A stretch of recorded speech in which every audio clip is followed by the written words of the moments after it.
ज़राए कानून की हिमायत और मुखालिफत में मध्य प्रदेश में सियासत अपने उरूज पर है। बीजेपी के जरिए ज़राए कानून की हिमायत में रियासत के मुख्तलिफ शहरों में किसान सम्मेलन का इनेकाद किया गया। तो आज किसान एहतजाज की हिमायत और ज़राए कानून के खिलाफ कांग्रेस के जरिए धरना और एहतजाजी मुजाहरे का इनेकाद किया जाएगा। ज़राए कानून के खिलाफ कांग्रेस का धरना और एहतजाज MP के सभी अजला और ब्लॉक में किया जाएगा। ज़राए कानून के खिलाफ आज होने वाले एहतजाज में कांग्रेस के बड़े लीडरान भी शामिल रहेंगे।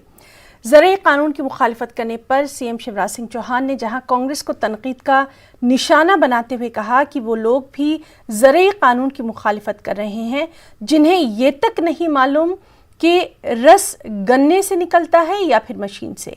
वहीं साबिक CM दिग्विजय सिंह ने CM शिवराज सिंह पर जवाबी हमला करते हुए कहा कि बीजेपी के लोग पहले प्रकाश सिंह बादल को समझा लें, फिर देश को समझाने की बात करें।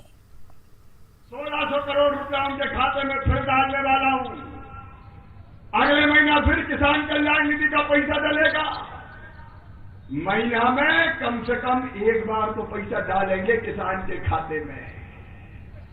कमलनाथ कांग्रेस के राज में कभी मिले थे क्या पैसा, बताओ?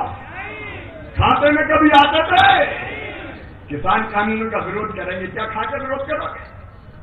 100 चूहे खा के बिल्ली हज करने जा रही है। राहुल गांधी विरोध कर रहे हैं। राहुल गांधी, तुम्हें मालूम है खेती क्या होती है रे? किसानी क्या होती है? गुड़ गन्ने के रस से बनता है कि मशीन में से निकलता है, पता है तुम्हें? ज्वार का भुट्टा ऐसे लगता है कि ऐसे लगता है, बता सकते हो क्या तुम? ये विरोध करेंगे किसान का। क्या कहना है? किसानों को समझाने की लगातार कोशिश की जा रही है। पहले भाजपा प्रकाश सिंह बादल जी को, सुखबीर बादल जी को समझा दें